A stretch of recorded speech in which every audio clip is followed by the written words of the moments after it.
Hello friend, welcome to our YouTube channel Parikshayan academy.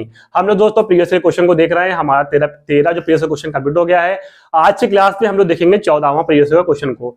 दोस्तों हमारे CTET के एग्जाम स्टार्ट हो गए 9 तारीख को, 10 तारीख को जो पेपर हुए हैं उसका हम लोग ने क्वेश्चन जो देखा, वो जो हम लोग को क्वेश्चन मालूम हुए हैं उसमें सिलेबस के अनुसार ही क्वेश्चन हो रहे हैं। और हमारे उसमें जिसमें एनसीएफ 2005 से क्वेश्चन बन रहे हैं ज्यादा से ज्यादा, उसमें जितने भी अभी तक पेपर आए हुए हैं सब में एनसीएफ 2005 का क्वेश्चन तो आया हुआ है।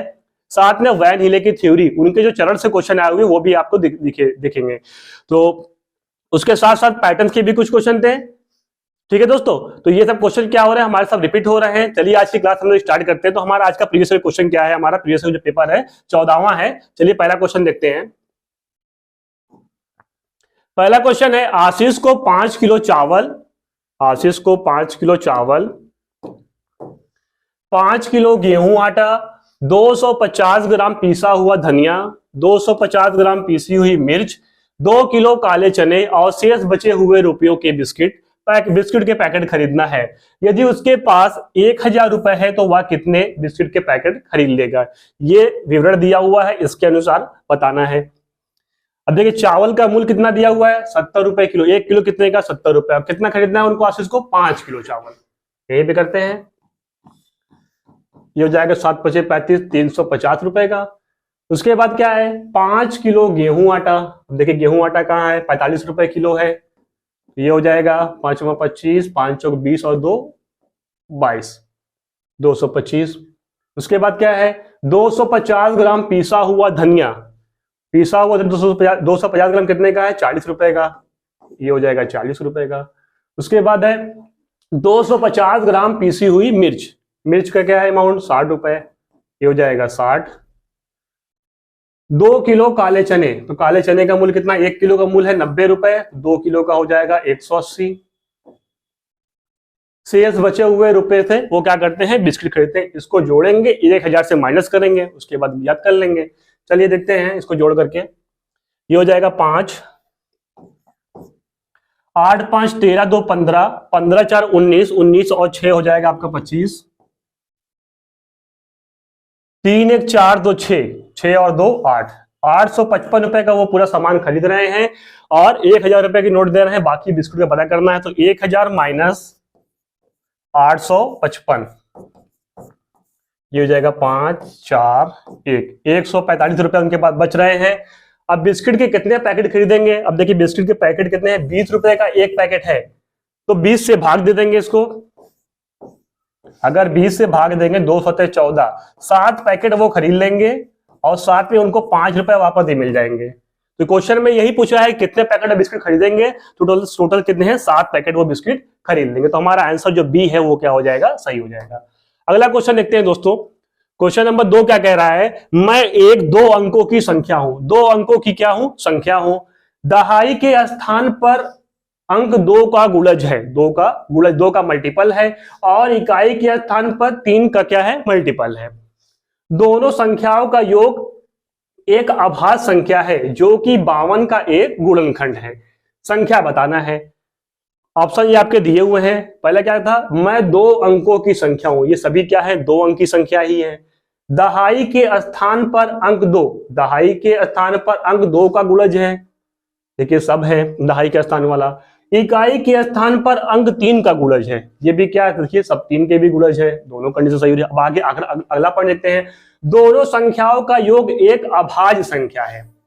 अब देख लेते हैं, 9 6 15, ये तो अभाज्य संख्या है नहीं, ये तो हो जाएगा कैंसिल। 4 6 10, ये भी तो नहीं होगा अभाज्य संख्या। ये सब क्या है, भाज्य संख्या है। अभाज्य संख्या वे संख्या होती है जो स्वयं से और 1 से कटे। जिसके 2 गुणनखंड हो वे संख्या अभाज्य हो जाएंगी। जिसके 2 से अधिक गुणनखंड होगी वो संख्या क्या होगी, हमारी भाज्य संख्या होगी। इसको देखते हैं, 9 4 13, देखिए ये तो भाज्य है।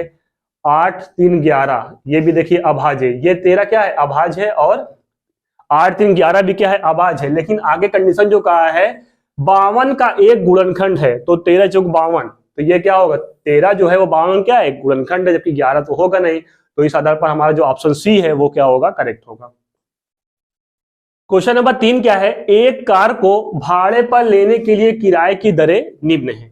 80 किलोमीटर तक 8 घंटे के लिए 800 रुपए प्रति अतिरिक्त घंटे के लिए क्या है 100 रुपए, और प्रति अतिरिक्त किलोमीटर के लिए क्या है 100 रुपए।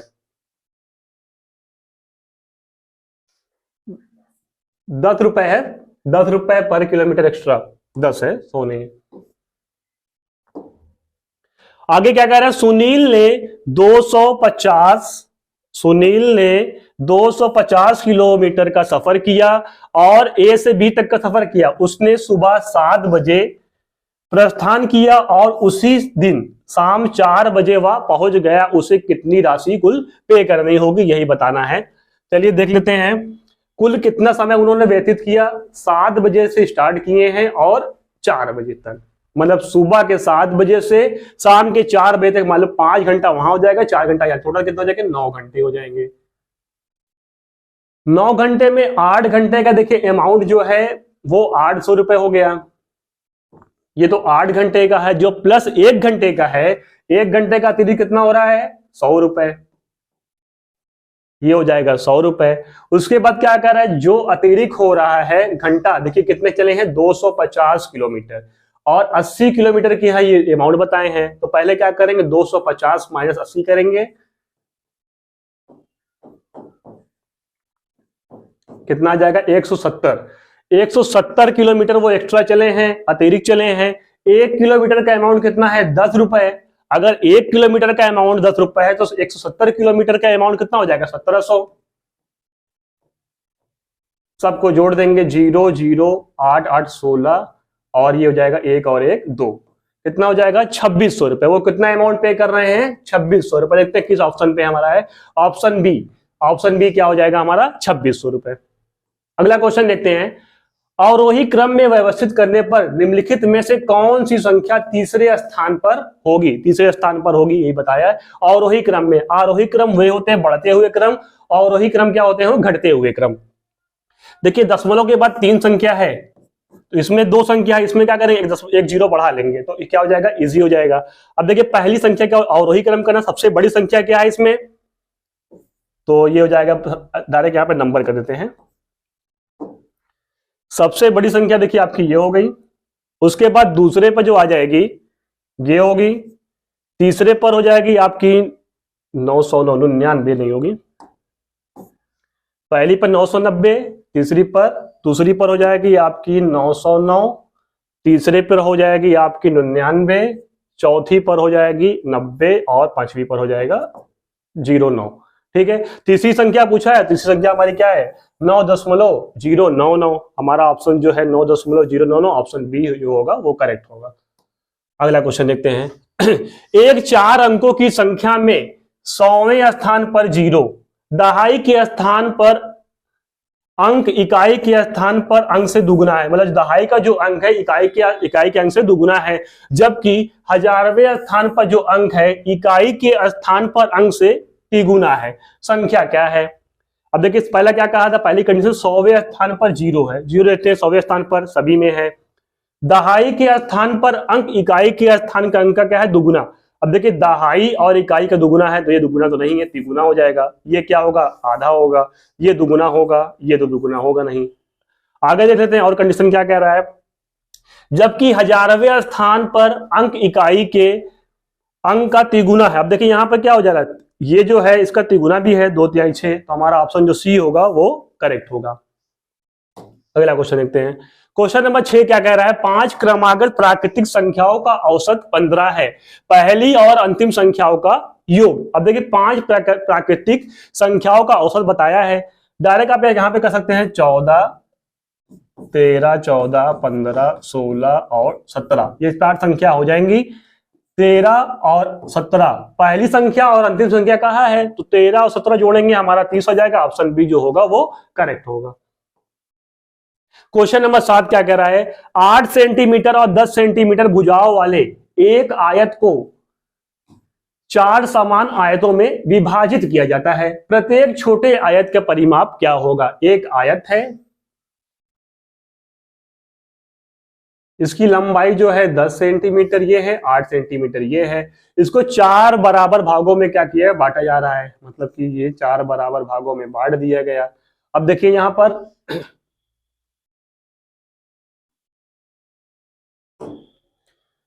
जब इसको बराबर भागों में बांटेंगे तो ये हो जाएगा 5, ये भी हो जाएगा 5, ठीक है। ये पूरी 8 है तो ये कितना हो जाएगा 4 सेंटीमीटर, ये हो जाएगा 4 सेंटीमीटर, ये हो जाएगा, ये 5 सेंटीमीटर, ये 5 सेंटीमीटर, ये भी 4 सेंटीमीटर, ये भी 4 सेंटीमीटर। प्रत्येक छोटे आयत का परिमाप बताएं। अब जो ये वाला पोर्शन है इसका क्या करना है परिमाप, कोई भी छोटे एक जो छोटा जो आयत होगा उसका क्या करना है परिमाप। अब देखिए यही हो रहा है, इसकी क्या है लंबाई जो 5 सेंटीमीटर है, चौड़ाई क्या है 4 सेंटीमीटर है, तो आयत का परिमाप बराबर होता है 2l + b, हो जाएगा 2 5 + 4, 2 × 9, 2 9 18 सेंटीमीटर। तो परिमाप कितना हो जाएगा आयत का, जो छोटे वाले आयत उसका परिमाप जो हो जाएगा 18 सेंटीमीटर। हमारा ऑप्शन जो सी है वो करेक्ट होगा। चलिए दोस्तों अगला क्वेश्चन देखते हैं। अगला क्वेश्चन क्या कह रहा है, निम्नलिखित में से कौन सा कथन सत्य है। सत्य कथन पूछा हुआ है, एक अभाज्य संख्या में जब दूसरी अभाज्य संख्या को जोड़ी जाए तो सदा एक अभाज्य संख्या प्राप्त होगी। चेक कर लेते हैं, 2 और 5, ये तो हो जाएगा 7, 3 5, ये होगा 8। अब देखिए उसमें क्या कहा, ये तो अभाज्य संख्या हो गई लेकिन यहां तो नहीं हो रही है, तो इस आधार पर हमारा पहला कथन क्या हो गया, गलत हो गया। दूसरा क्या कह रहा है ऑप्शन बी, एक अभाज्य संख्या को दूसरी अभाज्य संख्या से गुणा किया जाए तो सदा एक अभाज्य संख्या प्राप्त होगी। और अगर हमने किया 3 × 5, 3 × 5 15, 15 हमारी क्या है भाज्य संख्या, ये भी क्या होगा कथन गलत। अगला क्या है, अभाज्य संख्याओं के गुणनखंड नहीं होते, होते हैं। जैसे क्या है, मान लीजिए हमारे 13 है, इसके 2 गुणनखंड होंगे 1 और 13 होगा, क्योंकि अभाज्य संख्या वे संख्या होती है जिसके क्या हो 2 गुणनखंड हो, एक स्वयं संख्या और एक। अगला क्या कह रहा है, अभाज्य संख्याएं अपरिमित रूप से अनेक है। तो हाँ दोस्तों ये हमारा ऑप्शन जो डी होगा वो करेक्ट हो जाएगा। अगला क्वेश्चन देखते हैं, वह संख्या जिससे 88 और 160 को विभाजित करने पर शेषफल क्रमशः 3 और 7 आएगा निम्न है। डायरेक्ट हम लोग इसी से सॉल्व कर लेते हैं। अगर 13 से भाग देंगे, 13 × 5 = 65, 13 × 6 = 78, 13 × 6 = 78, बचेगा 10। कितना पूछ रहा है 3, 3 से फल बचेगा तो यहां तो नहीं होगा। 17 से करेंगे, 17 × 5 = 85, 3 यहाँ पे बच जाएगा। अगर इससे भाग देंगे 17 में 17 9 153, 7 बचेगा। देखिए 3 से फल और 7 से फल बच रहा है, तो हमारा ऑप्शन जो बी है वो करेक्ट हो जाएगा। दोस्तों ऑप्शन से भी कर लिया करिए, ऑप्शन से करने पर यह फायदा होगा कि आपका कम समय में जल्दी हो जाएगा जब समय को देखते हुए। क्वेश्चन नंबर 10 क्या कह रहा है, मालिनी के पास 2 रुपए और 5 रुपए के सिक्के हैं। यदि उसके पास सिक्कों की कुल संख्या 36 और राशि कितनी है 105 रुपए, तो 2 और 5 के सिक्कों की संख्या ज्ञात कीजिए। दोस्तों इस टाइप के क्वेश्चन 2-3 बार रिपीट हो चुके हैं। चलिए देखते हैं, ऑप्शन से ही करेंगे जल्दी हो जाएगा, नहीं तो इक्वेशन बना के सॉल्व करना पड़ेगा, एक्स वाई का मान निकाल के तो सॉल्व करेंगे, वैसे लंबा होगा, ऐसे करेंगे शॉर्ट में हो जाएगा। अब देखिए ये क्या है, 2 के सिक्के हैं, ये 10 के सिक्के हैं।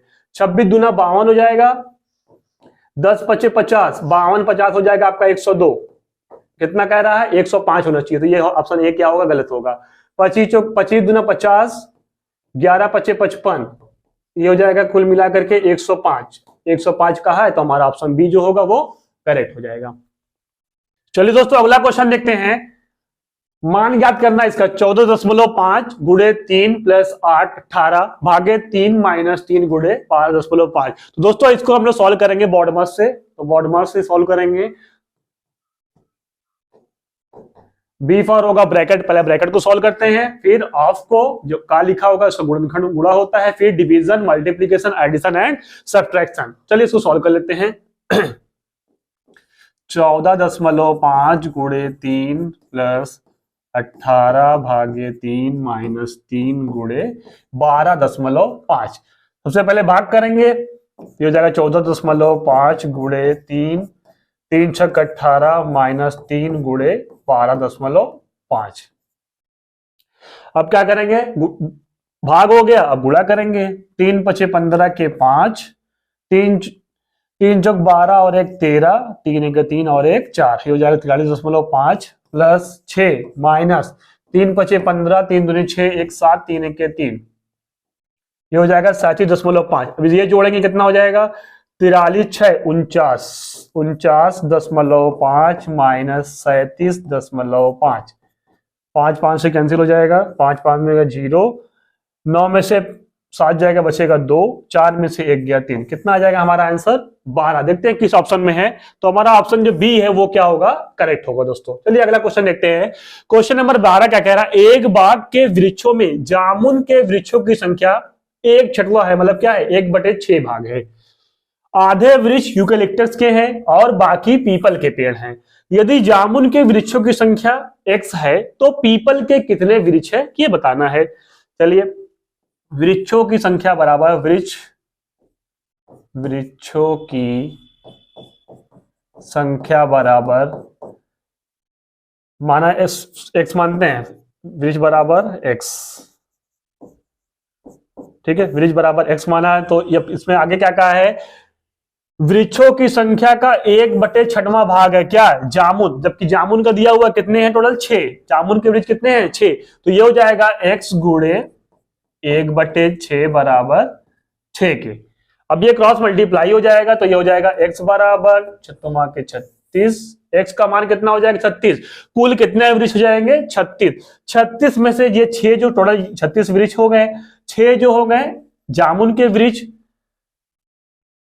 36 माइनस 6, अभी रुक जाइए, एक और भी था, आधे वृक्ष किसके हैं यूकेलिप्टस के, मतलब 36 में आधा जो है यूकेलिप्टस के हैं, यूकेलिप्टस के आधे, मतलब 36 का आधा कितना हो जाएगा 18, और आपका जामुन का वृक्ष दिया हुआ है, जामुन का वृक्ष है 6, तो ये हो जाएगा 18 और 6 24, टोटल कितने होंगे 24, और वृक्ष कितने हैं पूरे 36 माइनस 24 करेंगे, 36 माइनस 24 बराबर आएगा 12, जो 12 जो वृक्ष होंगे वो किसके होंगे, पीपल के वृक्ष हो जाएंगे। तो हमारा आंसर कितना हो जाएगा 12, किस ऑप्शन में है, ऑप्शन बी में, तो हमारा ऑप्शन बी क्या होगा, करेक्ट होगा।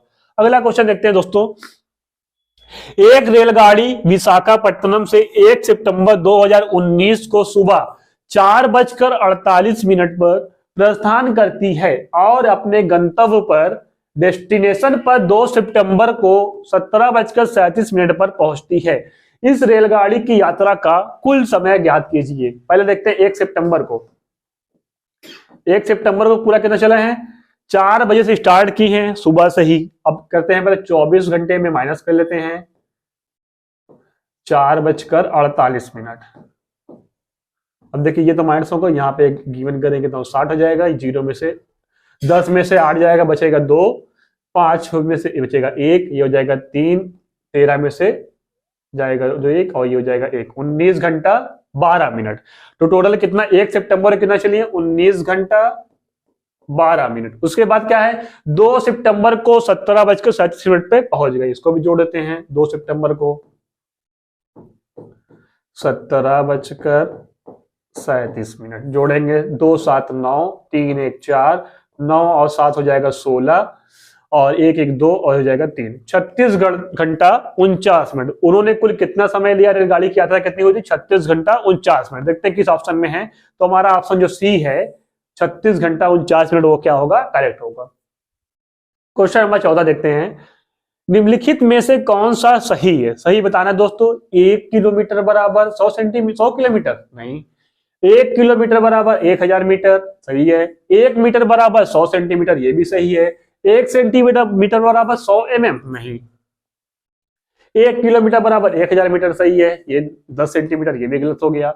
1 किलोमीटर बराबर 1000 मीटर, 1 मीटर बराबर 100 सेंटीमीटर, और 1 सेंटीमीटर बराबर 10 मिलीमीटर। तो हमारा ऑप्शन जो डी होगा वो क्या है, करेक्ट है। अगला क्वेश्चन देखते हैं दोस्तों, क्वेश्चन नंबर 15 क्या कह रहा है, एक 270 सेंटीमीटर लंबी तार को एक आयत के रूप में दिया जाता है। जो एक तार है 270 सेंटीमीटर का, उसको एक आयत का रूप दिया जा रहा है। यदि इसकी आयत की चौड़ाई 50 सेंटीमीटर है तो उसकी लंबाई ज्ञात कीजिए। जो ये आपका 270 सेंटीमीटर आएगा, ये क्या आएगा, आयत का परिमाप आएगा उसका पूरा। जैसे कि एक आयत है, ये पूरी कितनी है परिमाप, आयत का परिमाप बराबर दिया 270, परिमाप बराबर 270 सेंटीमीटर दिया हुआ है। लंबाई दिया हुआ है, चौड़ाई दिया हुआ है 50, तो 50 50 ये हो जाएगा। अब देखिए इसको डायरेक्ट भी कर सकते हैं बिना फॉर्मूला का यूज किए हुए। देखिए 50 50 ये हो गया 100, 100 अगर इसमें घटा देंगे तो ये बचेगा 170।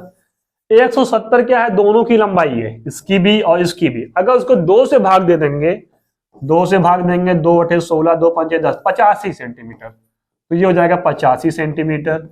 आप ऐसे भी कर सकते हैं या फिर आप परिमाप का फॉर्मूला लगा कर सकते हैं। परिमाप बराबर क्या होता है, 2L + B। इस आधार पर भी करेंगे तब पर भी हमारा आंसर आ जाएगा। तो आंसर कितना आएगा, 85 सेंटीमीटर। हमारा ऑप्शन जो ये सी है ये क्या होगा, करेक्ट होगा। अगला क्वेश्चन देखते हैं दोस्तों, क्वेश्चन नंबर 16। आप देखिए दोस्तों, पेडागोजी क्वेश्चन स्टार्ट हो गए हैं, अब उसको देखते हैं ध्यान से।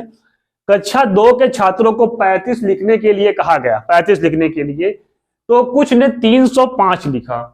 अध्यापक के रूप में आप इसको कैसे संबोधित करेंगे? अगर आपको संबोधित करना होगा गलती जो है उसको कैसे संबोधित करना है, या बताकर कि यह गलत है और उन्हें सही उत्तर प्राप्त करने के लिए कहेंगे। अगला है, श्याम पट पर सही उत्तर लिखकर, उनको अपनी कॉपी में 10 बार सही उत्तर लिखने को देकर, उन्हें मूर्त पदार्थ से विनिमय नियम समझाकर। हाँ दोस्तों, जब उनको किसी मूर्त पदार्थ वे होते हैं जो क्या हो तो दिखाई देते हैं, वो पदार्थ को दिखा करके विनिमय मतलब क्या कर एक्सचेंज करके, जैसे कि A + B और B + A, इस आधार पर करेंगे विनिमय, या फिर विनिमय नियम का प्रयोग कर लेंगे। और या फिर ऐसा भी कर सकते हैं, स्थानीय मान से भी संबंधित हो जाएगा। स्थानीय मान की अवधारणा पुनर्समूहीकरण से करके क्या करेंगे, उनको संबोधित करेंगे। तो हमारा सबसे सटीक आंसर क्या होगा, उन्हें मूर्त पदार्थ से विनिमय नियम समझा करके। ऑप्शन डी जो होगा वो करेक्ट होगा। क्वेश्चन नंबर 17 क्या है, गणित के प्राथमिक पाठ्यक्रम में प्रतिचित्रण में कौन सा पहलू विद्यमान है? मानचित्र का अर्थांकन। हाँ ये सही है। बिना आलेख वाले प्रश्न, ये तो नहीं होता, बिना आलेख वाले प्रश्न तो इसमें है नहीं। अगला है, संकेतों प्रतीकों का प्रयोग। हाँ ये सही है। पैमाने के अनुसार आलेख खींचना, ये भी सही है। अब देखिए क्या क्या सही हो रहा है, ACD हमारा किस ऑप्शन में है, ऑप्शन ए, ये क्या होगा, करेक्ट हो जाएगा। क्वेश्चन नंबर 18 देखते हैं दोस्तों, एनसीएफ 2005 के अनुसार। दोस्तों एनसीएफ बहुत इंपॉर्टेंट, इसको ध्यान से देख के जाइएगा। एनसीएफ 2005 के अनुसार निम्नलिखित में से कौन सा विषय प्राथमिक विद्यालय में गणित पाठ्यक्रम का भाग नहीं है? नहीं को दोस्तों ध्यान से देखिएगा, नहीं को जहां पर भी रहेगा वहां पर अंडरलाइन हाईलाइट कर लीजिएगा। पहला है पूर्णांक, चौपड़ या टाइलिंग, अनुमान लगाना, सिमेट्री। देखिए आपका किसमें है, प्राथमिक विद्यालय में, ठीक है। आपको टाइलिंग भी सिखाया जाता है, अनुमान भी होता है, सिमेट्री भी होता है, लेकिन आपका इंटीजर जो पूर्णांक होता है वो इसमें नहीं आएगा। तो हमारा ऑप्शन जो ए होगा वही करेक्ट हो जाएगा। क्वेश्चन नंबर 19 क्या है, मानकों का प्रयोग निम्नलिखित में से किस अवधारणा को समझाने के लिए किया जाता है? संख्या बोध, भिन्न प्रतिरूप, भिन्न स्थानीय मान आयतन, संख्या बोध प्रतिरूप आयतन, संख्या बोध टाइलिंग और स्थानीय मान। दोस्तों ये क्वेश्चन थोड़ा सा मतलब कि आयोग में गया हुआ था क्वेश्चन ये, लेकिन आयोग ने इसका कुछ आंसर कुछ और मानना है, जबकि आंसर कुछ और है। इसका देखिए सही आंसर जो होगा नंबर सेंस और टेसिलेशन और प्लेस वैल्यू, मतलब कि संख्या बोध, टाइलिंग और स्थानीय मान, इसका सही आंसर है ऑप्शन डी। जबकि आयोग ने इसको क्या माना है, ऑप्शन ए को सही माना है। तो आप दोनों को देख करके जाइएगा, क्योंकि आयोग जो मानेगा वही आंसर सही होगा। लेकिन अगर सही से देखा जाए तो हमारा आंसर जो ऑप्शन डी वही सही है, लेकिन आयोग ने आंसर ए को माना है। ठीक है दोस्तों, चलिए आगे बढ़ते हैं। क्वेश्चन नंबर 20 क्या कहता है, निम्नलिखित में से कौन सा कथन सही है? सही कथन बताना है। लड़के लड़कियों से अधिक योग्य हैं, ये तो क्या कर रहा है, रूढ़िवादिता को प्रेजेंट कर रहा है। नहीं, ये तो गलत हो जाएगा, क्योंकि सही भी तो लड़के लड़कियों से अधिक योग है, लड़कियां भी तो योग होती हैं, क्योंकि इस समय लड़की ज्यादा योग हो रही है, लड़कों से ज्यादा देखें, क्योंकि जितना भी रिजल्ट आता है लड़कियां आगे होती है लड़कों से। ग्रामीण पृष्ठभूमि से आने वाले बच्चों को गणित कठिन लगता है, ऐसा नहीं है कि गणित जो ग्रामीण पृष्ठभूमि से आते हैं उनकी गणित सबसे अच्छी होती है, शहर से ज्यादा अच्छी गणित उन लोग की होती है, ये भी गलत हो जाएगा। अध्यापक के विचारों का असर गणित सीखने वालों के प्रदर्शन पर होता है, हाँ उनके प्रदर्शन पर होता है। तो हमारा ऑप्शन जो सी है वही क्या होगा, करेक्ट होगा। क्वेश्चन नंबर 21 क्या कहता है, प्राथमिक कक्षा के विद्यार्थियों को आंकड़ों का संग्रहण और अर्थांकन पढ़ाने के लिए निम्नलिखित में से कौन सी योजना उत्तम है? कौन सी योजना किसके लिए? विद्यार्थियों को आंकड़ों का संग्रहण और अर्थांकन पढ़ाने के लिए। पहला क्या है, अभ्यास के लिए ढेर सारे प्रश्न उपलब्ध कराना। अगर ढेर सारे प्रश्न उपलब्ध करा देंगे, क्या उनको संग्रह, आंकड़ों का संग्रह करने की प्रवृत्ति हो जाएगी? नहीं। अगला क्या है, विद्यार्थियों में सर्वेक्षण का संचालन करवाना। नहीं, सर्वेक्षण कराने से क्या हो जाएगा? नहीं। अगला क्या है, कक्षा में प्रश्नोत्तरी का संचालन करना। हाँ, अगर कक्षा कक्ष में प्रश्नोत्तरी संचालन कर रहे हैं तो उसमें क्या होगा, चलो ये भी देखते हैं।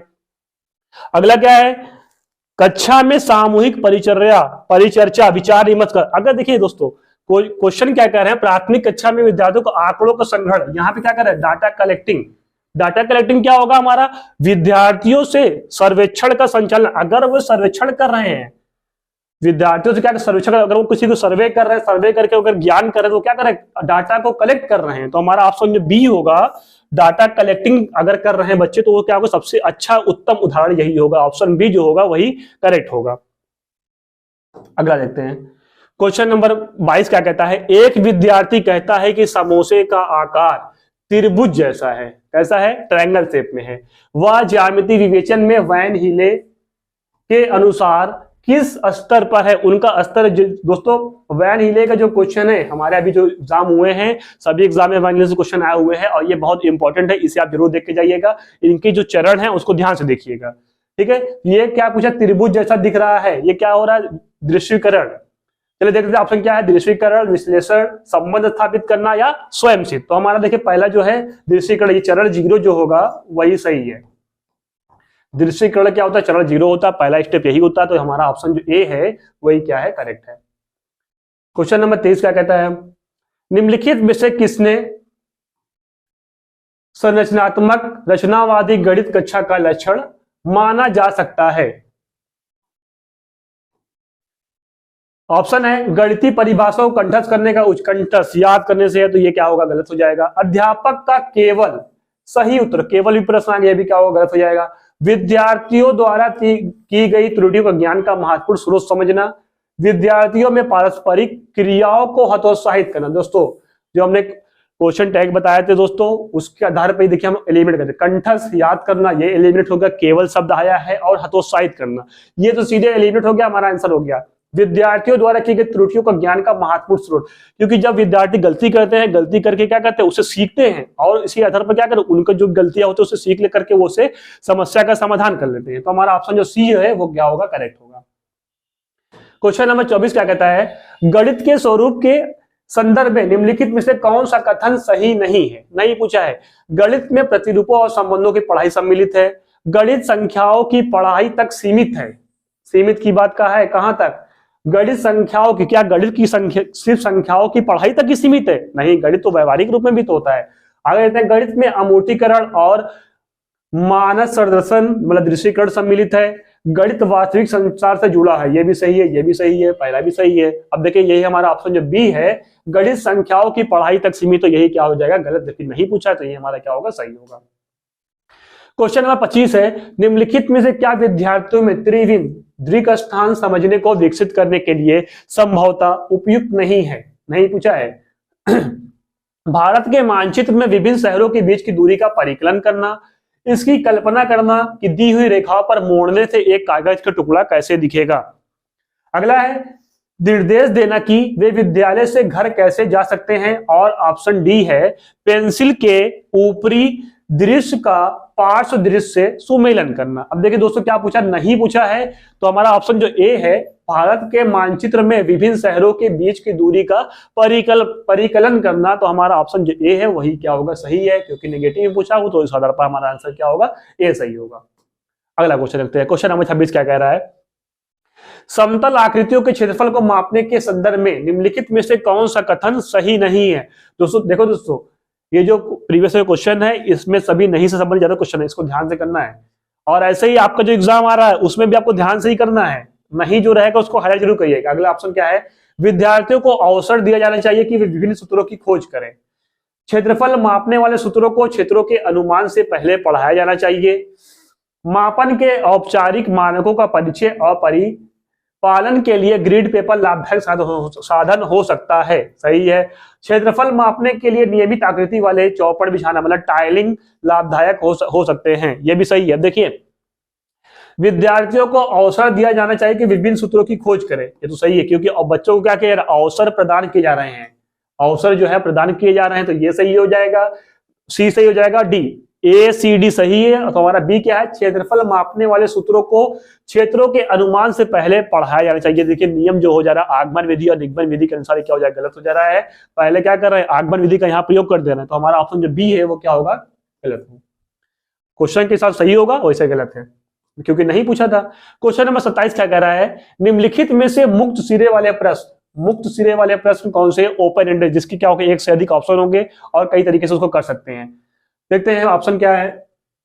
एक गत्ते के डिब्बे का आयतन 480 मीटर है, यदि इसकी लंबाई और चौड़ाई क्रमशः 10 मीटर और 8 मीटर, तो ऊंचाई क्या होगी।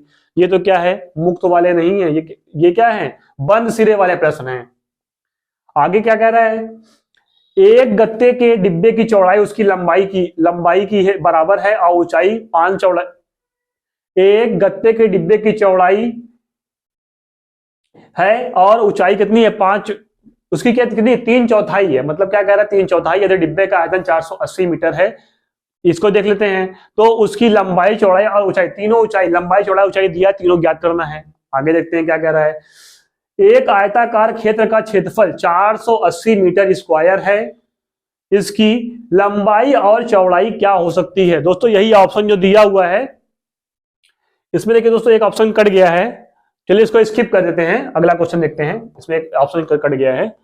क्वेश्चन नंबर 28 क्या कह रहा है, अवधारणाओं के पदानुक्रमित संदर्भ में निम्नलिखित में से कौन सा कथन सही नहीं है, मतलब गणित की जो अवधारणा है उसमें कौन सा कथन सही नहीं है, वही बात पूछा है। पहले क्या है, गुणन का गठन योग की अवधारणा पर हुआ है, मतलब जो गुणन का जो गठन है योग की अवधारणा पर हुआ है, सही है, ये नहीं पूछा है। भाग का गठन व्याकलन, मतलब कि घटाने की अवधारणा पर हुआ है, यही तो गलत होगा। पूर्णांकों का गठन प्राकृतिक संख्याओं की अवधारणा पर हुआ है, हाँ ये सही है। भिन्नों का गठन दशमलव की अवधारणा पर हुआ है, ये भी सही है। अब हमारा ऑप्शन जो बी है क्या कह रहा है, भाग का गठन व्याकलन की अवधारणा पर हुआ है, नहीं, भाग का किससे, भाग जो है वो गुणे का क्या है, रेसिप्रोकल है, इस आधार पर ये क्या हो जाएगा, व्याकलन कह रहा है, तो यही क्या हो जाएगा, गलत हो जाएगा। ऑप्शन बी जो है वो करेक्ट होगा। चलिए दोस्तों अगला क्वेश्चन देखते हैं, प्राथमिक स्तर पर भिन्नों को पढ़ाने के लिए वांछनीय क्रियाकलाप को पहचानिए। चलिए पहले क्या है, भिन्न की प्रतिदिन की अवधारणाओं को पढ़ाई में हस्तक्षेप नहीं होना चाहिए। अगला क्या है, प्राथमिक स्तर पर केवल आधे और चौथाई का परिचय दिया जाना चाहिए। ऑप्शन सी क्या है, मित्र की अवधारणा को विभिन्न स्थितियों में प्रदर्शित किया जाना चाहिए। दोस्तों मित्र है ये, मित्र नहीं है, भिन्न है, मित्र के स्थान पर क्या होगा, भिन्न। ऑप्शन डी क्या है, महत्व दिया जाना चाहिए कि अंश और हर पृथक संख्या है, तो हमारा ऑप्शन जो सी है, भिन्न की अवधारणा को विभिन्न स्थितियों में प्रदर्शित किया जाना चाहिए। जब भिन्न की जो अवधारणा होगी उसको विभिन्न स्थितियों में, अलग अलग स्थितियों में प्रदर्शित करेंगे, तो वही क्या हो जाएगा, इसका वांछनीय क्रियाकलाप होगा, करके सीखेंगे बच्चे। तो ऑप्शन सी जो होगा वो हमारा क्या होगा, करेक्ट होगा। क्वेश्चन नंबर 30 क्या कह रहा है, अंतिम क्वेश्चन है, प्राथमिक स्तर पर गणित के आकलन के विषय में निम्नलिखित में से क्या वांछनीय नहीं है। दोस्तों नहीं पूछा है, नहीं को जरूर अंडरलाइन करिएगा। अवधारणाओं पर महत्व मतलब अवधारणाओं का एक आकलन का अवधारणाओं पर महत्व दिया जाना। अगला क्या है, ऑप्शन बी, एक विलक्षण परीक्षा प्रतिरूप का ही अनुकरण करना चाहिए। विद्यार्थियों के संदर्भ में प्रति को आकलन अति संवेदनशील होना चाहिए। ऑप्शन डी क्या कह रहा है, आवश्यक है कि सभी बच्चों को उनकी गणितीय रुचि के अनुसार चुनौती दी जाए। नहीं कहा है दोस्तों, यहाँ पे देखिए ऑप्शन बी क्या कह रहा है, विलक्षण परीक्षा प्रतिरूप का ही अनुकरण करना चाहिए। अनुकरण की बात कह रहा है दोस्तों, तो अनुकरण अगर हमारा क्या है, ये गलत हो जाएगा, रटने पर बल नहीं देता है एनसीएफ हमारा, तो उस आधार पर हमारा ऑप्शन बी होगा वही करेक्ट होगा, क्योंकि नहीं पूछा है तो हमारा ये क्या होगा। तो दोस्तों इसी के साथ आज की हमारी क्लास कंप्लीट होती है। अगर आपको कहीं पर कोई भी डाउट हो कमेंट जरूर पूछिए और हमारे साथ देते रहिए। हमारे चैनल को लाइक, सब्सक्राइब और कमेंट जरूर करें। आप सभी का बहुत बहुत धन्यवाद।